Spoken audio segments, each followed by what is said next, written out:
Ito ay rated SPG. Striktong patnubay at gabay ng magulang ang kailangan. Maaaring may masiselang tema, lengguwahe, karahasan, sexual, horror o droga na hindi angkop sa Palihim ngang nilulusob ni Perena ang kaharian ni Mitena upang tuluyan na nga niyang wakasan ang buhay nito. Nababalot sa takot itong si Mitena sapagkat alam niyang hindi pa siya handa, lalo na't hindi pa niya natatapos ang paghihiganti laban kay Zaur.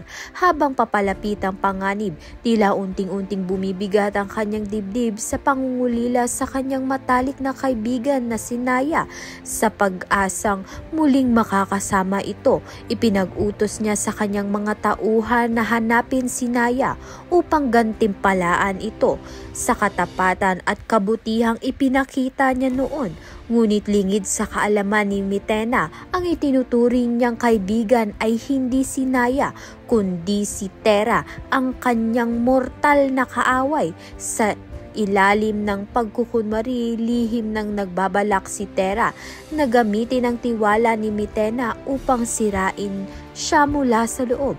At habang papalapit ang pagsalakay ni Perena, unti-unti na rin nalalapit ang oras ng pagkabunyag ng katotohanan na magbabago sa lahat. Kaya naman nga't yan at iba pa ang dapat nating pakaabangan. Maraming salamat sa iyong panunood.